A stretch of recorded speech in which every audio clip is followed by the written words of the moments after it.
Welcome dear students, आप सभी का स्वागत है बोर्ड एग्जाम्स यूट्यूब चैनल पर। तो डियर स्टूडेंट्स, इस वीडियो में हम करने वाले हैं कक्षा छठी अर्धवार्षिक परीक्षा 2024-25 विषय हिंदी प्रथम भाषा का हम पेपर करने वाले हैं, जो आपका 16 दिसंबर को होने वाला है। उसका कंप्लीट पेपर का सॉल्यूशन हम इस वीडियो में करने वाले हैं, तो आपको वीडियो को कंप्लीट एंड तक वॉच करना है। साथ ही आपको बता दें कि अगर आपने हमारे यूट्यूब चैनल को अभी तक सब्सक्राइब नहीं किया है तो आप हमारे यूट्यूब चैनल को सब्सक्राइब कर लीजिए, ताकि आने वाले आपके जितने भी पेपर हैं बचे हुए, उनके वीडियोस की नोटिफिकेशन सबसे पहले आपको मिल जाएगी। शुरू करते हैं बिना किसी टाइम को वेस्ट किए। सेट बी पूर्णांक आपका 60 नंबर का रहने वाला है। समय आपको 2.5 घंटे का मिलने वाला है। ठीक है, चलिए देखते हैं। निर्देश आपके यहाँ पे दे रखे हैं, सभी प्रश्न हल करना अनिवार्य है। और दूसरा है आपका सभी प्रश्नों के उत्तर निर्देश अनुसार अपनी उत्तर पुस्तिका में लिखना है आपको। ठीक है, चलिए सबसे पहले आपका बहुविकल्पी प्रश्न आता है, प्रश्न क्रमांक 1 से प्रश्न क्रमांक 5 तक, जिसके लिए निर्देश दे रखा है आपको प्रश्न को पढ़कर नीचे दिए गए विकल्पों में से सही विकल्प चुनकर उत्तर आपको लिखना है। चलिए देखते हैं। प्रश्न 1 है आपका, अपना हिंदुस्तान कहाँ है? पाठ के अनुसार महानगरों का अर्थ क्या है? तो ए ऑप्शन आता है आपका गाँवों से, बी ऑप्शन है आपका कस्बों से, सी ऑप्शन है आपका बड़े बड़े शहरों से, और डी ऑप्शन है आपका खेत खलिहानों से। तो प्रश्न क्रमांक 1 में आपका राइट आंसर किया जाएगा बड़े बड़े शहरों से, यानी कि सी ऑप्शन इस क्वेश्चन का राइट आंसर आने वाला है। नेक्स्ट अगला प्रश्न देखते हैं, प्रश्न क्रमांक 2, कटुक वचन मत बोल, पाठ के अनुसार वाणी का वरदान केवल मिला है। तो ए ऑप्शन आता है आपका पशुओं को, बी ऑप्शन आता है आपको पक्षियों को, सी ऑप्शन है आपका मानव को, और डी ऑप्शन है आपका वृक्षों को। तो क्वेश्चन नंबर 2 में आपका राइट आंसर क्या जाएगा? मानव को, यानी कि सी ऑप्शन आपका इसमें करेक्ट आंसर आने वाला है। नेक्स्ट देखते हैं प्रश्न क्रमांक 3, तिरंगे में केसरिया रंग प्रतीक है, ये आपको बताना है। तो ए ऑप्शन है आपका समृद्धि का, बी ऑप्शन है आपका त्याग का, सी ऑप्शन है आपका शांति का, और डी ऑप्शन है आपका धर्म का। तो क्वेश्चन नंबर 3 में आपका राइट आंसर क्या जाएगा? तिरंगा में केसरिया रंग किसका प्रतीक है? तो शांति का प्रतीक है, यानी कि सी ऑप्शन आपका राइट आंसर इसमें आ जाएगा। नेक्स्ट प्रश्न क्रमांक 4 है आपका, घबराहट शब्द में प्रत्यय आपको बताना है। ए ऑप्शन है आपका आहट, बी ऑप्शन है आपका घबरा, सी ऑप्शन है आपका हट, और डी ऑप्शन है आपका रहट। तो क्वेश्चन नंबर 4 में आपका राइट आंसर क्या जाएगा? घबराहट शब्द में प्रत्यय आहट हो जाएगा, यानी कि ए ऑप्शन आपका इसमें राइट आंसर आने वाला है। नेक्स्ट प्रश्न 5 है आपका, घोड़े के बोलने को हम क्या कहते हैं? तो ए ऑप्शन है आपका भौंकना, बी ऑप्शन है आपका दहाड़ना, सी ऑप्शन है आपका मिमियाना, और डी ऑप्शन है आपका हिनहिनाना। तो घोड़े के बोलने को हम क्या कहते हैं? हिनहिनाना कहते हैं, यानी कि डी ऑप्शन आपका इसमें राइट आंसर आ जाएगा। तो इस प्रकार से आपके जो बहुविकल्पी प्रश्न है प्रश्न क्रमांक 1 से प्रश्न क्रमांक 5 वो यहाँ पे कंप्लीट हो जाते हैं। नेक्स्ट देखते हैं, प्रश्न क्रमांक 6 से प्रश्न क्रमांक 10 तक आपके आते हैं, रिक्त स्थानों की पूर्ति आपको करना है। ठीक है, तो आपके प्रश्न 6 से प्रश्न 10 तक रिक्त स्थानों की पूर्ति आपको करना है। प्रत्येक प्रश्न के लिए आपके 1 अंक निर्धारित है। ठीक है, चलिए देखते हैं। प्रश्न 6 आपका, आज्ञा पालन करने वाला रिक्त स्थान कहलाता है। आज्ञा पालन करने वाला रिक्त स्थान कहलाता है। तो आज्ञा पालन करने वाला आज्ञाकारी कहलाता है। क्या कहलाता है? आज्ञाकारी। ठीक है, आज्ञाकारी इसमें आपका सही उत्तर आ जाएगा। आज्ञाकारी कहाँ पे दे रखा है? तो आज्ञाकारी यहाँ पे दे रखा है, आज्ञाकारी। ठीक है, तो इसको आपको इसमें लिख देना है। नेक्स्ट आता है आपका प्रश्न क्रमांक 7वां, वाणी के रिक्त स्थान से स्वर्ग में नर्क में परिणमित हो जाता है। तो वाणी के दुरुपयोग से, काई से? दुरुपयोग से। ठीक है, दुरुपयोग इसमें आपको राइट आंसर लिखना है, ये यहाँ पे आपका दुरुपयोग दे रखा है। नेक्स्ट आता है आपका प्रश्न क्रमांक 8, घर आए रिक्त स्थान का प्रसन्न मन से स्वागत करना चाहिए। तो घर आए अतिथि का, काय का? अतिथि, यानी कि मेहमान का हमें प्रसन्नता से स्वागत करना चाहिए। तो अतिथि आपका इसमें राइट आंसर आने वाला है। नेक्स्ट है आपका प्रश्न क्रमांक 9वां। प्रश्न क्रमांक 9वां है आपका, जिन शब्दों का प्रयोग संज्ञा के स्थान पर किया जाता है वे रिक्त स्थान कहलाते हैं। तो वे सर्वनाम कहलाते हैं। क्या कहलाते हैं? सर्वनाम। ठीक है, सर्वनाम आपका इसमें सही उत्तर आ जाएगा। सर्वनाम यह यहाँ पे दे रखा है, इसको आपको यहाँ पे लिख देना है।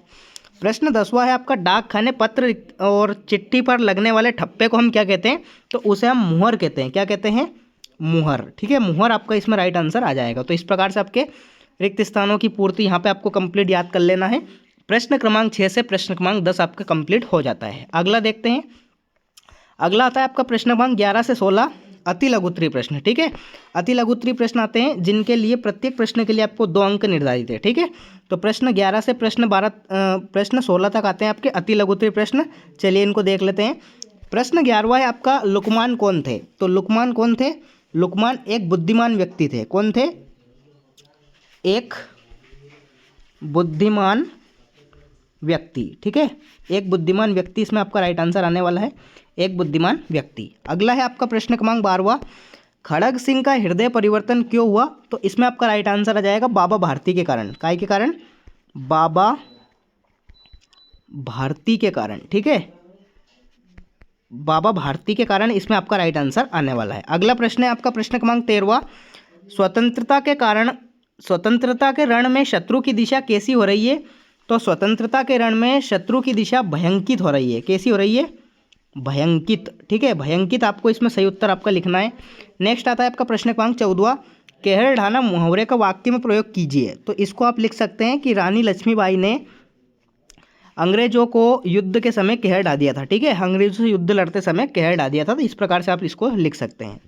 नेक्स्ट प्रश्न 15वां है आपका, सड़कों पर जेब्रा क्रॉसिंग क्यों बनाए जाते हैं? ठीक है, तो ये आपको इसका उत्तर मैं आपको पढ़ के बता देता हूँ कि सड़कों पर जेब्रा क्रॉसिंग इसलिए बनाए जाते हैं ताकि पैदल यात्री सुरक्षित रूप से सड़क पार कर सके। इस प्रकार से आपको इसमें राइट आंसर लिखना है। ठीक है, नेक्स्ट अगला आता है आपका प्रश्न क्रमांक 16वां, मध्य प्रदेश के किन्हीं 3 स्वतंत्रता संग्राम सेनानियों के नाम आपको लिखना है। तो चलिए मैं आपको बता देता हूँ। पहले नंबर पर आपको लिखना है तात्या टोपे। ठीक है, तात्या टोपे। दूसरे नंबर पे आपको लिखना है रानी लक्ष्मीबाई, रानी लक्ष्मीबाई। और क्या लिख सकते हैं आप? तीसरे नंबर पे आपको लिखना है चंद्रशेखर। क्या लिखना है? चंद्रशेखर। ठीक है, इस प्रकार से आपको 3 स्वतंत्रता सेनानियों के नाम लिखने हैं, तात्या टोपे, रानी लक्ष्मीबाई और चंद्रशेखर। चलिए, इस प्रकार से आपके अति लघुत्तरीय प्रश्न जो आपसे पूछे गए हैं प्रश्न क्रमांक 11 से प्रश्न क्रमांक 16 तक वो यहाँ पे कंप्लीट हो जाते हैं। अगला देखते हैं लघुत्तरीय प्रश्न आते हैं आपके प्रश्न क्रमांक 17 से प्रश्न क्रमांक 22 तक। प्रत्येक प्रश्न के लिए 3 अंक निर्धारित है। ठीक है, 3 अंक आपके लिए निर्धारित है। चलिए देखते हैं। प्रश्न 17 है आपका, वीर टंटिया भील मामा के रूप में क्यों प्रसिद्ध थे? प्रश्न 18वां है आपका, अपाइज ने बाबा भारती से क्या मदद मांगी?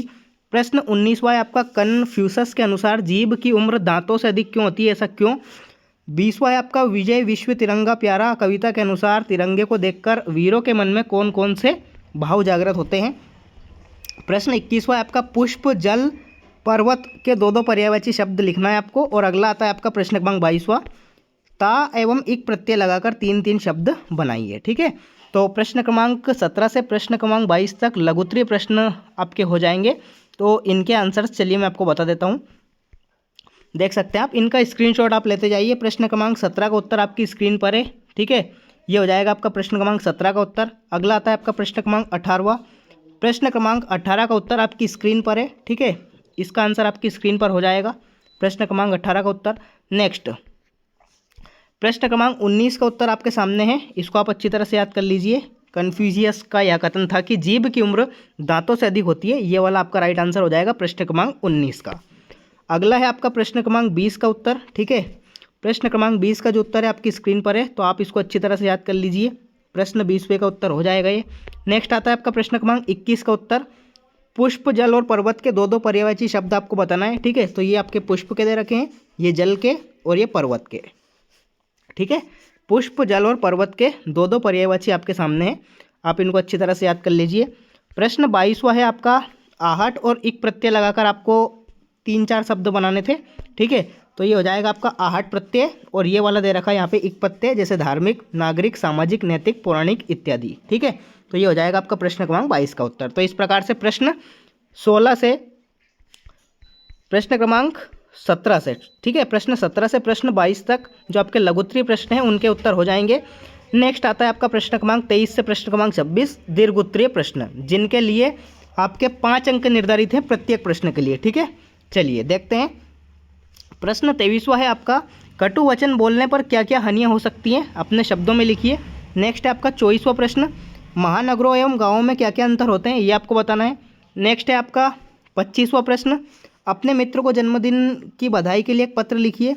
और 26वां प्रश्न है आपका, निम्नलिखित में से किसी एक विषय पर 10 पंक्तियाँ लिखिए, मेला, आपका प्रिय त्यौहार, मेरा विद्यालय और मेरी माँ। ठीक है, तो इस प्रकार से आपका प्रश्न क्रमांक 23वां समाप्त हो जाता है।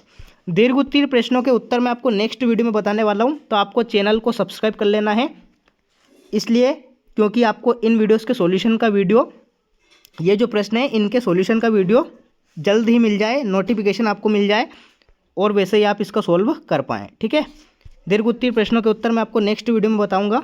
और मैंने आपको कंप्लीट पेपर आपका सॉल्यूशन बता दिया है। कक्षा छठी विषय हिंदी अर्धवार्षिक परीक्षा 16 दिसंबर का आपका पेपर बता दिया है। तो आपको हमारे यूट्यूब चैनल को सब्सक्राइब कर लेना है ताकि ऐसे ही पेपर को आपको वीडियोस मिलते रहें। ठीक है, मिलते हैं अगले वीडियो में, तब तक के लिए टाटा बाय बाय, जय हिंद, वंदे मातरम।